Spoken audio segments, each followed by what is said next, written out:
Bienvenue à l'école Georges Méliès. Je m'appelle Franck Petitard, j'ai fondé l'école il y a 22 ans et aujourd'hui je vais vous faire visiter, salle par salle, tout le bâtiment de l'école Georges Méliès qui fait plus de 3000 m² pour vous faire découvrir en même temps les différents cours qu'on peut donner à l'école Georges Méliès. Donc là, je vous demande de me suivre et on va aller visiter l'atelier d'anatomie, de morphologie, de dessin. Suivez-moi.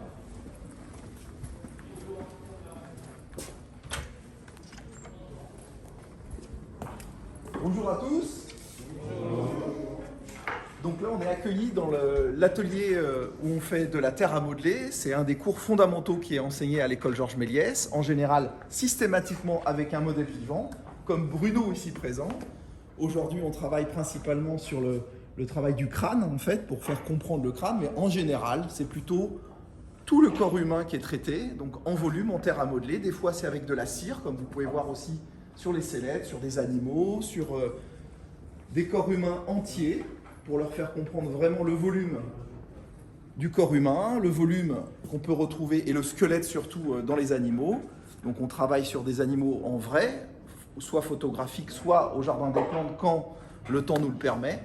Et puis tout ça aussi est relayé par des cours de dessin où on fait en parallèle du volume pour faire comprendre aux jeunes le volume tant en dessin qu'en terre à modeler ou en cire, pour leur faire comprendre vraiment la structure même du corps humain, c'est-à-dire reproduire le monde vivant, qui est la grande nourriture de tout créatif pour fabriquer des images. Voilà. Donc, on va continuer la visite et on va passer de l'autre côté.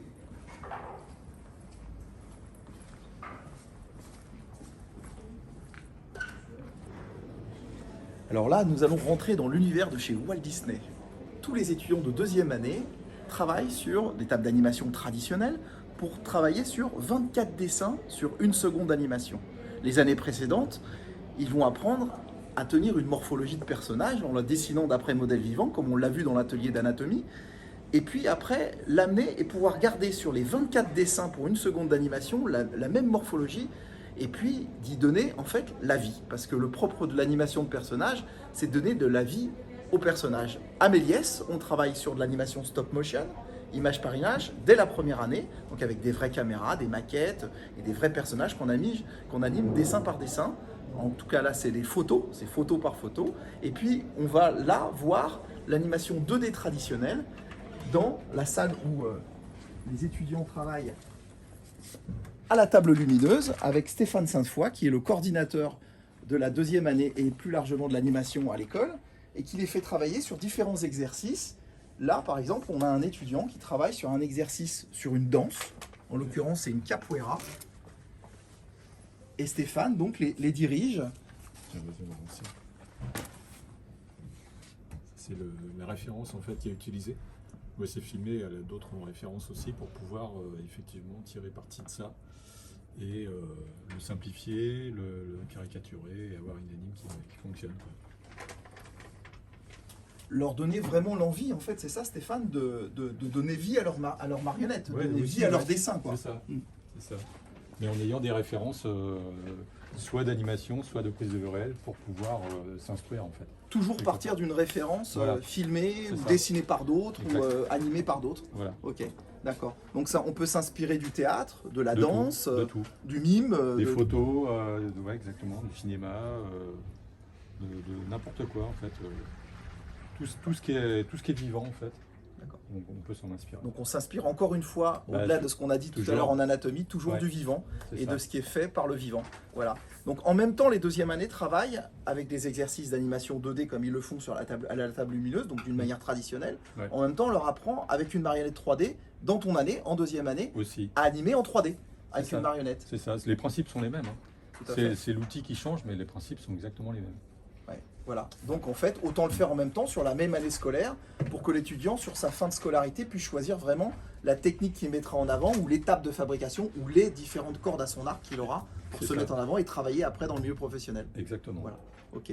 Bah, merci beaucoup pour votre présentation. On va continuer la visite de l'école. Merci Stéphane. Ouais. À très vite. Au revoir. Et là, on continue la visite pour continuer à vous faire découvrir le bâtiment de l'école. Donc, le bâtiment, comme vous pouvez le voir, c'est des serres, c'est en pleine lumière, c'est éclairé toute la journée. Et les étudiants ont accès à l'école 7 jours sur 7, 24 heures sur 24 pour continuer à travailler. Ils n'ont pas besoin d'acheter d'ordinateur pour chez eux. Ici, on travaille vraiment en osmose avec toutes les années confondues. Donc on peut aller visiter. Ils ont un endroit de vie en fait où ils peuvent vraiment s'épanouir et trouver leur chemin.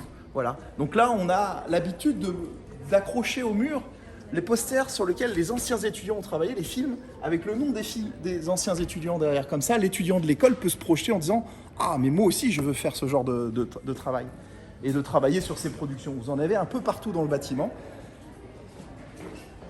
Et maintenant, on va aller voir le plateau de tournage. Et puis, on peut s'arrêter aussi sur les exercices de stop motion que les étudiants font dès la première année, le premier mois où ils arrivent à l'école. En première année, ils travaillent sur des exercices de stop motion où ils vont adapter des tableaux de maître en volume, en faisant les marionnettes, en faisant les décors, en peignant, en donnant une direction artistique à leur image. Et c'est vraiment un exercice très constructeur parce que là, ils peuvent voir l'éclairage, ils peuvent voir tout ce qui va être à voir avec l'animation stop motion, donc image par image. Et vous avez tout au long de l'école ces petites scénettes qu'on garde pendant 1 an à chaque fois et tous les ans on les renouvelle. Voilà. Là, on va rentrer dans le plateau de tournage de l'école Georges Méliès, un lieu qui foisonne d'énergie. Donc voilà, un plateau classique de tournage qui est aujourd'hui peint en vert, mais il pourrait être aussi peint en bleu, où on éclaire, où on apprend aux étudiants à éclairer avec des vrais éclairages, avec des vraies caméras, pour que dans n'importe quel cas de figure où ils vont fabriquer des images animées, ils puissent avoir cette base de l'éclairage qu'on va aller chercher bien sûr en référence dans des tableaux de maître, mais aussi chez des photographes, chez des réalisateurs, chez des chefs opérateurs qui vont les nourrir pour pouvoir se construire eux-mêmes une vraie culture de l'image dans le domaine de l'image de synthèse. Donc tout part de la tradition et de l'analyse de la tradition, de l'analyse des maîtres et du vivant, comme on l'a dit tout à l'heure. Et là, sur ce plateau de tournage, au-delà de faire un plateau de tournage pour faire un fond d'incrustation, donc là, on a un fond, c'est comme le système de la météo, hein. On va détourer le personnage qui est filmé, l'acteur qui est filmé ou le sportif, et on va le réincruster. Donc c'est des couleurs électriques qui permettent de détourer plus facilement en fait, les personnages, le vert ou le bleu, et qui permettent en fait de réintégrer les personnages dans des décors qui n'existent pas ou des décors qui ont été filmés au préalable, où on va réincruster les personnages dedans. Donc là, sur ce plateau, on va un tout petit peu plus loin quand même à l'école Méliès parce qu'on fait aussi de la motion capture et de la prévise temps réel avec Unreal, avec des moteurs de jeu temps réel. Et là, on va les voir, on va les déranger. Je ne pense pas trop les déranger quand même, mais des étudiants qui font de la motion capture sur leur projet de fin d'études, en l'occurrence c'est un jeu vidéo, et là ils sont en train de capturer le mouvement et de jouer le mouvement en fait, d'un acteur qui va leur servir après à mettre sur leur marionnette 3D pour construire la vie dans leur marionnette. Parce que tout part en fait du mouvement de la vie, comme on l'a vu tout à l'heure en animation 2D, et bien ici aussi avec la motion capture. Bien évidemment, l'animateur ne s'arrête pas à prendre la motion capture, le mouvement du personnage, il le met sur sa marionnette 3D, et de là, de sa marionnette 3D, il va pouvoir rekeyframer sur sa motion capture, et on le voit là sur un projet, on voit en temps réel, donc dans le moteur de jeu, la motion capture que vous voyez là-bas, sur votre écran qui est en train de s'animer en temps réel. Et c'est ces tracks de motion capture, ces mouvements qu'on capture, et qui donnent vie vraiment à la marionnette. Voilà.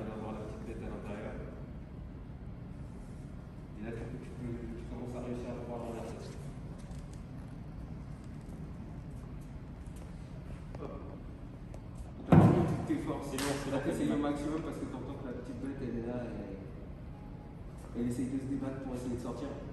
Tu lui fais une petite ouverture. Mais dites-moi en fait, pour aller un petit peu plus loin, parce que là vous dirigez votre acteur en fait, pour motion capturer son mouvement, qui servira à votre projet. Votre projet c'est quoi en fait? Pourquoi vous avez choisi un motion capture? Alors nous à la base on voulait des mouvements super fidèles au mouvement de l'homme réel. Et du coup en fait on a exploré plusieurs chemins possibles et c'est ce qui nous paraissait le plus évident pour nous. D'accord. Mais vous allez retoucher la track de motion capture pour peaufiner après selon votre narration selon ce que vous allez vouloir raconter, selon votre montage aussi, pour pouvoir mettre un montage dynamique dessus, voilà, retimer. Le vrai travail du monteur en fait. Oui, c'est ça, bien évidemment. C'est un outil qui vraiment aide le monteur, mais le travail de montage, c'est quand même quelque chose qui... Voilà. C'est l'art du montage. C'est exactement ça. C'est pas qu'un outil, c'est aussi l'art du montage. Voilà. Donc, vous comprenez bien que sur un plateau de tournage comme ils sont en train de faire là, ça nécessite de la technicité, ça nécessite une synthèse pour fédérer tous les métiers qui vont être autour de votre jeu vidéo. Et ça, ce qui prime en fait, c'est bien la narration. Donc, maintenant, on va aller les voir, le même groupe, si vous êtes d'accord, pour voir dans votre salle de travail, sur vos ordinateurs, quel projet vous avez voulu mettre en avant pour vous vendre à la fin de la scolarité et montrer aux professionnels que vous êtes capable de travailler à leur côté. Voilà. Très bien. Bah, merci à vous. On se retrouve dans votre salle tout à l'heure. Pas de souci. Merci. Alors là, on est dans le couloir des 4e années, donc des projets de films de fin d'études qui, aujourd'hui, en fait, jusqu'à la fin de l'année scolaire, travaillent sur tout le pipeline de production, de l'histoire, jusqu'à la projection de leurs images, quelles que soient les techniques qu'ils auront choisies. Ça peut être de l'animation 2D, de la stop motion, de la prise de vue réelle, de moteurs de jeu temps réel aussi, de l'image de synthèse tout pur, ou des trucages et des effets visuels. Et là, c'est vraiment le cœur de la fin de la scolarité. Maintenant, nous allons découvrir les 4e années sur leur projet de fin d'études. Après le plateau de tournage, on rentre dans l'univers de l'image de synthèse et on va découvrir les projets de fin d'études, donc en avant-première, en cours de fabrication. Là, on peut voir, par exemple, le découpage très rapide, ce qui est l'avant-storyboard de ce qui va se passer dans leur film. Donc, il ne faut pas trop en montrer. Quand même. Et puis là, ils essayent de travailler dans le calme. C'est rare.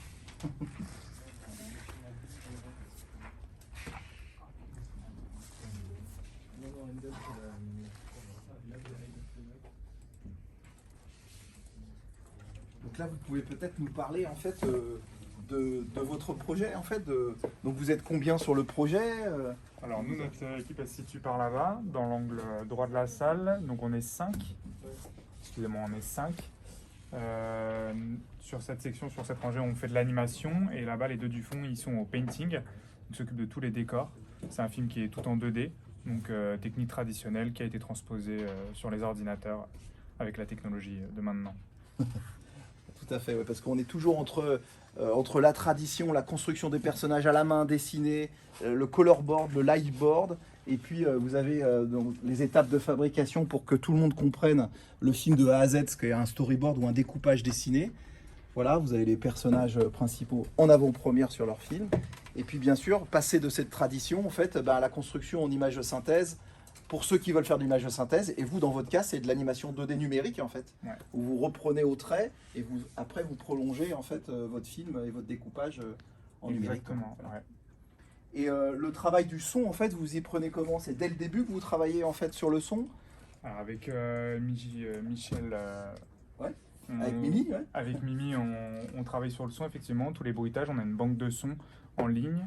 On fait une première passe, nous, notre équipe, puis après, on va étalonner avec lui, puis il va étoffer tout ça avec ses connaissances. Et pour le son, vous pensez bruitage, bien sûr, doublage de voix, Ouais. mais aussi composition musicale. Mais dès le début, parce que c'est avec ça que le film va prendre toute son ampleur. Et Ça donc arrive c'est dans bien l'animation. de vous, des étudiants, que les idées viennent aussi sur la réflexion du son, en fait. Ouais, tout à fait. Vous avez peut-être des images à montrer, peut-être un semblant d'anime ou des choses comme ça déjà à montrer en avant-première. Ou des images là-bas, ou là, ou là. Si vous voulez, il y a des animations. Et ben voilà, par exemple. On a un personnage qui est en train de chuter. Il chute. Donc Dans là, la tu es dans bouche le d'un ref robot. du personnage. Je suis dans le rêve, voilà, on pose les volumes principaux du personnage. C'est pas encore totalement lui, mais c'est ses proportions. D'accord. Et c'est les poses clés. Et c'est les poses clés, effectivement, de son mouvement. Ben, merci à toi, on va voir tes collègues pour rentrer plus dans un environnement plus composé là, apparemment. Où là on a les personnages, on a les décors. Tu peux peut-être en parler si tu veux. Oui, je m'occupe de l'animation des personnages secondaires du plan, parce que comme on est en animation 2D, Mhm. on doit forcément animer tout à la main tous les personnages du fond et la foule. D'accord. Ok, très bien, merci à toi. Et toi aussi, tu es sur l'animation alors? Oui, je fais animation et aussi FX 2D. D'accord. Et là, du coup, on est en train de tout préparer. On fait tout séparément et on se prépare à tout regrouper après. D'accord. Tout en compo. D'accord. Voilà. Mais chacun est en mesure de pouvoir travailler sur toutes les étapes de fabrication. Chacun a leur spécialité. Ils peuvent pousser vraiment pour pouvoir se positionner sur tel ou tel métier à la fin de la scolarité. Mais le but, c'est vraiment que chacun puisse se parler et travailler ensemble. Donc c'est aussi chacun des chargés de production, des gens qui vont pouvoir se parler et travailler ensemble. C'est le but vraiment d'une école, c'est de les faire travailler ensemble et qui fassent corps pour faire que on travaille pour le projet et pour pas soi personnellement. Et là, donc du coup, toujours sur le même projet, vous pouvez peut-être nous parler de ce que vous faites. C'est donc du travail sur la couleur, sur les décors. Ouais, on est sur Pardon. toute la partie décor. Donc nous, on s'occupe du digital painting. Donc on a tous les dessins qui sont d'abord faits au trait, avec étape de travail sur la perspective, sur tout ce qui va être placer les volumes. Donc nous, quand on fait nos digital painting, on part justement du color board qu'on a affiché là-haut. Et du coup, c'est notre base et c'est l'image vers laquelle on essaie de plus pousser. Et du coup, on commence par avoir... on fait nos passes de texture, etc. Ensuite, on fait notre passe de lighting. Et du coup, par exemple, on va avoir cette première étape qui va ensuite arriver à cette étape finale. D'accord. On voit bien la différence là, le travail de la lumière qui se peaufine sur la deuxième image. Voilà. Alors bien sûr, ce que vous parlez en fait, le color board, c'est la direction artistique du film en fait. Lightboard, color board, c'est des termes de la direction artistique. C'est une partie de la direction artistique. Voilà. Ça permet de mettre en place l'ambiance en fait de notre film selon les plans. L'ambiance de votre film, d'accord. Voilà. Parce que comme on travaille aussi avec une lumière psychologique qui va justement pouvoir déterminer toutes les émotions du personnage, c'est hyper important comme étape en pré-production. Ce que vous êtes en train de me dire, c'est que la lumière est aussi un personnage. Ouais, dans le film, ouais, beaucoup. Ouais. D'accord. Ok. C'est vraiment un choix qui est propre à votre film, ça. Ouais, et à la narration de votre film, ce qui servira en fait votre histoire. Ouais, parce que même si on est en 2D, du coup en dessin, ouais, on a quand même voulu pousser la lumière pour se rapprocher de quelque chose d'assez live, parce que nous, notre film, il tend vers des références assez live, ça se voit dans la narration. Donc live action avec des vrais acteurs. Voilà. On a une impression assez réaliste dans le film, que justement on utilise pour pouvoir s'en détacher et avoir quelque chose de plus... Bon, je vais pas trop raconter, hein, mais qui va exploser un peu plus à la fin, quoi. D'accord, ok, très bien. Eh ben, merci beaucoup, merci pour votre visite. On va peut-être voir un autre groupe, là. On va passer à côté, merci à vous. Merci. Donc Gustave, avec ton groupe, tu peux peut-être présenter un peu ton groupe et puis dire ce que vous faites sur votre film. Donc là, il y a de la 3D dedans. Là, Ouais. on passe d'un projet 2D à un projet 3D. Nous, c'est un projet quasiment full 3D, avec un rendu 2D par contre, assez texturé. Donc on essaye d'innover un peu des rendus qu'on a l'habitude de voir sur les films étudiants. D'accord. Mais tout est parti en fait d'un trait de crayon, d'une construction graphique, de la construction de vos personnages qu'on peut voir ici, à la main en fait, et puis après passer à la palette. À la main, ouais. On travaille... Voilà, la finalité c'est à la tablette. Voilà. Donc on a les personnages, les recherches de couleurs qu'on peut voir là-bas aussi. Donc la direction artistique qu'on peut voir, je peux te lever à les montrer si tu veux. Les références également, voilà, on travaille avec ça, le board aussi, comme en 2D. Voilà, pour expliquer l'histoire étape par étape, pour que ça soit un outil de communication, le storyboard, pour que toute la chaîne de fabrication, tous les étudiants du groupe puissent parler le même langage, avoir le même découpage en main, et pour raconter l'histoire le mieux possible, quoi, le plus dynamique possible. C'est ça. Donc on peut peut-être voir aussi le personnage intégré dans la scène 3D là. Là, ce qu'on voit ici. On va faire un test de rendu, donc du coup là on a une animation. D'accord. Que vous jouez l'animation dans la scène, Voilà, et vous lancez le rendu pour tester la scène. Voilà, et à côté, donc elle est en train d'incorporer les matte painting, donc le décor en 2D intégré à la 3D. Ouais.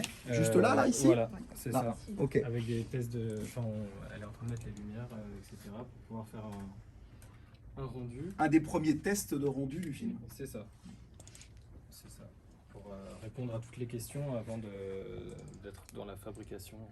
Et derrière, qu'est-ce qu'il fait? Il travaille la lumière là. Il travaille le storyboard. Ah, le storyboard. Ouais, d'accord. il est au storyboard à l'animatique. Storyboard bien éclairé, une animatique. Voilà.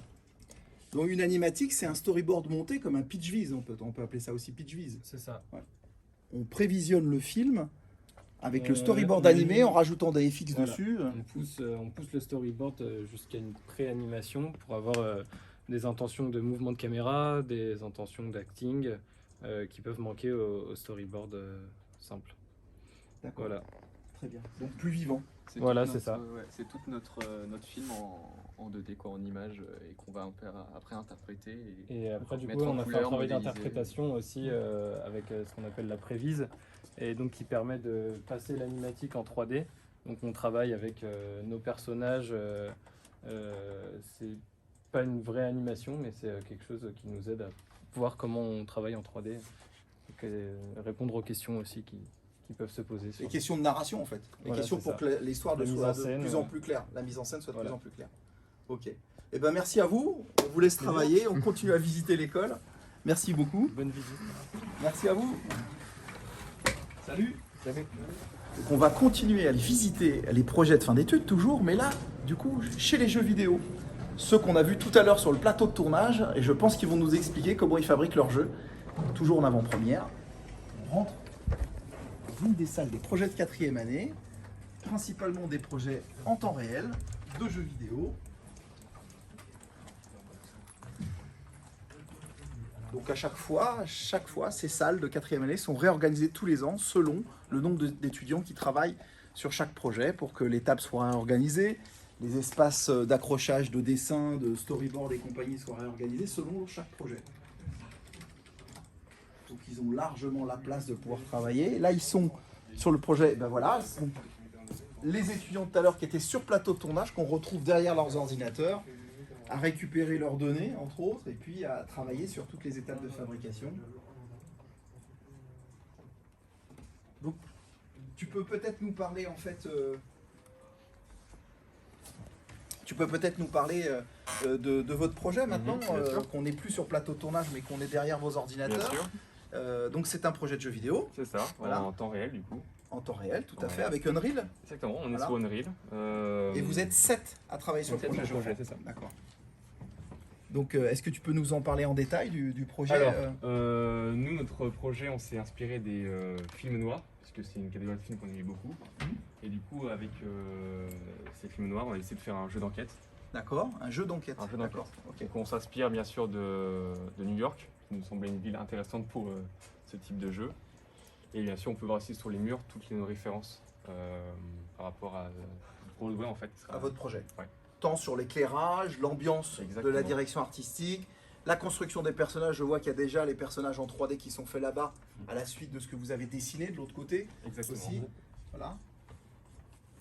On a aussi le développement du scénario. Alors là, on a une arborescence de notre scénario qu'on a séparé par différentes phases. Donc on a vraiment cette première phase où on introduit notre jeu et l'histoire et cette enquête avec une cinématique d'introduction, comme on peut le voir dans beaucoup de jeux actuellement. Donc gros travail sur la narration interactive. C'est Gros obligatoire. travail, oui, c'est obligatoire. Et évidemment, qui dit jeu d'enquête dit jeu à choix. Donc c'est tous les choix qu'il faut prendre en compte et en conséquence. Donc ils sont tous listés et on les a tous mis visuellement pour avoir vraiment cette mind map. Ouais, c'est ça. C'est votre fil conducteur tout au long de la chaîne de fabrication pour qu'il puisse y avoir une harmonie entre tous les gens du groupe. 7 personnes à gérer en même temps, ça doit être pas coton. Avec tous les intervenants qui viennent en plus mettre leur grain de sel et vous apporter leur savoir-faire, à gérer tout ça, ça doit être très compliqué. Ok, donc là en fait ce que vous avez accroché, c'est aussi des références que vous avez été chercher pour nourrir votre image. C'est ça. La construction de vos images. D'accord. C'est important, on s'inspire du réel pour... Tout à fait. Comme tout le temps, on s'inspire du réel. Et donc là, dans la construction des personnages que vous avez, donc c'est vraiment des directions artistiques, d'éclairage, de couleurs, Voilà, là on voit ne serait-ce que la silhouette des personnages qu'on doit retrouver dans le film. Tu peux peut-être nous en parler un peu ? Dans le processus, on commence du coup par faire ce qu'on appelle des thumbnails, qui sont juste des silhouettes pour donner à chaque personnage une forme, disons, qui leur sera représentative et pour qu'elle soit remarquable de loin. Et ensuite, après, on itère, on va de plus en plus dans le détail pour au final après arriver donc dans la phase finale qui est le visage. On a le corps en entier. Et pour ça, il y a plusieurs techniques qui sont possibles. Et celle que vous avez choisie comme technique, c'est quoi vous Pour passer de ça à de la 3D, comme on a vu derrière. Pour ce qui est des personnages, on fait du sculpte en fait, qui s'apparente vraiment à la sculpture à la main, qui serait par exemple sur argile, avec un logiciel comme ZBrush. Ce que ton collègue est en train de Ouais, faire. exactement. On a le personnage en 3D, avec mes références à droite.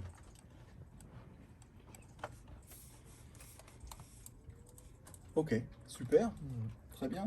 Donc c'est un dur labeur hein, de travailler, de retrouver vraiment le modeling, la morphologie des personnages pour que ça tienne avec votre histoire. En fait, toute la création de vos personnages sont créés au service de votre histoire. Donc, ouais, c'est ça. Vous avez certainement aussi des fiches écrites de personnages pour servir votre design. Oui, tout à fait. Le premier process, ça a été de leur écrire, d'écrire le personnage. Donc, tout se fait en narration d'abord. Tout à fait. Il y a une backstory, chaque personnage a une backstory, il y a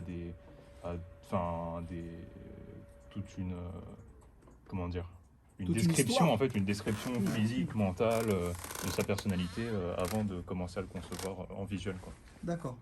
Et les décors, donc les environnements aussi sont construits de la même manière, en allant chercher de la référence, en recréant vos propres références, et puis en créant les volumes et travailler l'espace et la lumière, ce qui est le propre de l'architecture. On ne peut pas passer à côté de ça dans la construction d'un jeu vidéo ou d'un film, quoi. Donc c'est ce que tu es en train de faire. Ouais. En gros, nous on avait pris, parce que notre jeu se passe dans un théâtre donc. D'accord. Donc on avait pris plusieurs références de théâtre new-yorkais et pas que, parce que nous on est sur de l'art déco. D'accord. Donc sur ce mouvement d'architecture, donc on a regardé tout ce qui était possible, imaginable de faire, et après nous on l'a mis un peu à notre sauce pour que ça colle avec notre histoire, notre narration. D'accord. Et là je suppose que vous avez été visiter un théâtre quand même. Quel théâtre vous avez été visiter on a eu la chance de visiter le théâtre du Châtelet. Ah ouais, excellent. Super. Et c'était hyper formateur parce que en fait, quand on n'a pas la chance de pouvoir faire, de savoir comment est fait un théâtre, c'est compliqué de s'imaginer. D'accord. Donc vous avez été faire de la photo de référence, Exactement. la photo d'éclairage, des choses comme ça, Ouais, de volume. Donc on a eu une belle visite d'une matinée hein, et on a vu tout ce qu'il fallait voir, quoi. On est même monté dans les coursives en haut. Super.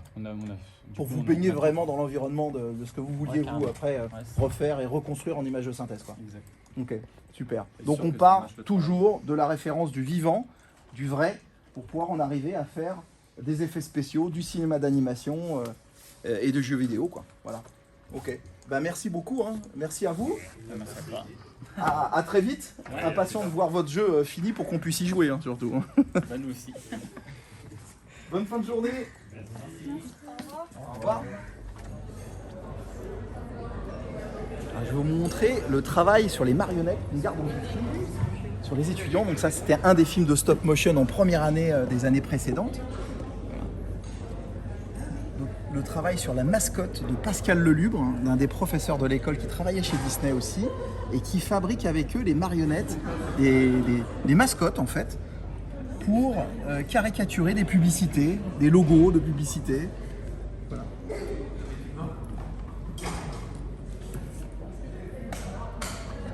On va voir Firefox, là, le sucre de canne, la lune de Georges Méliès, il y a plein de choses intéressantes. Bon appétit à vous. Et je vais vous faire rencontrer aussi un des lieux magiques de l'école où on projette beaucoup de films et on fait plein de conférences. C'est la salle de cinéma. C'est super important dans l'école parce que beaucoup de cours se font ici aussi.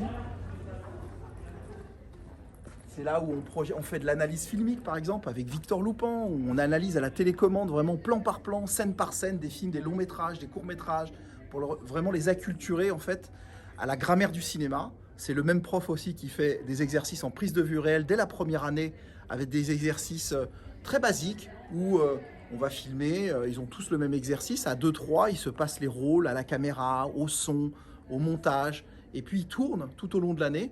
Ils font des exercices, par exemple, un père qui va chercher son enfant à l'école, voilà, et il faut le filmer. Donc il y a des milliards de façons de filmer ça, et puis à chaque fois on a des très très belles surprises parce que à chaque fois il se pose des questions, bien évidemment techniques, hein, de comment utiliser une caméra, comment éclairer, quelle focale on va choisir, mais surtout de grammaire de cinéma et du rythme dans ce qu'ils vont montrer. Voilà. Donc ça, c'est des exercices qui tout au long de la scolarité vont énormément les aider à poser une narration d'une manière cinématographique et le travail. Donc ici dans cette salle, il y a aussi des cours d'histoire de l'art, bien sûr, inévitable, avec Marie-Josée, qui est une prof historique de l'école et qui enseigne aussi à chaque étudiant de découvrir, de se découvrir pour son propre musée imaginaire. Tout ce qui les a émus, tout ce qui les a touchés en fait dans leur vie, c'est ce qui va venir construire en fait leur intimité et ce qu'ils vont devoir partager avec les autres, parce que le musée imaginaire, le propre du musée imaginaire, c'est de le donner à l'autre et de partager avec l'autre. J'aime ou j'aime pas les choses, et d'en parler, et de creuser, et pas de rester en surface, mais vraiment d'être très curieux. Et dans cette salle-là, on projette des films, donc je vous invite, je vais m'asseoir, et puis je vais regarder avec vous quelques films d'anciens étudiants qui ont été primés dans les festivals un peu partout dans le monde. À la suite de la sortie de l'école, avec leur projet de fin d'études qu'on a pu voir avant, on les envoie dans près de 150 festivals dans le monde, et ils gagnent énormément de prix. Donc là, je vais vous présenter quelques films, et peut-être même des bandes démos de jeux vidéo. Donc, bonne projection à vous. Moi, je m'installe, j'appelle mes élèves et on se retrouve tout à l'heure. À bientôt!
Incarnez Meika, Je veux sortir! jeune femme rebelle. Tentez de vous échapper en révélant les mystères du sanctuaire maudit. Explorez les mystérieuses salles du temple de Ketulkam, le dieu serpent à plumes, et résolvez des énigmes pour découvrir enfin la vérité. T'as entendu ça, Wapi? Réveillez vos pouvoirs. Explorez d'immenses salles atypiques et basculez dans le monde des esprits. Résistez à la pression. Wapi, j'ai besoin de toi! Ne vous découragez pas, vous n'êtes pas seul.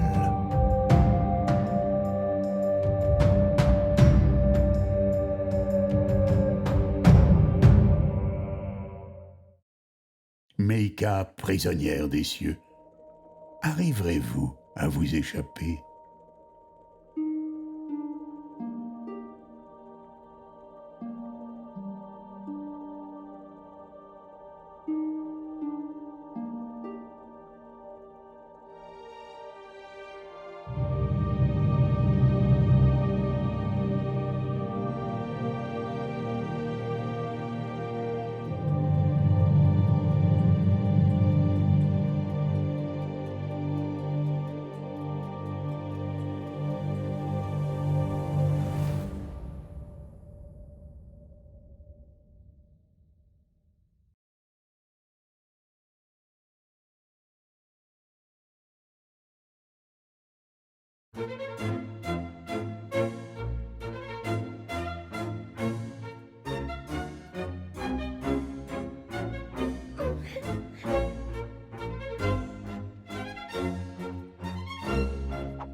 Hmm.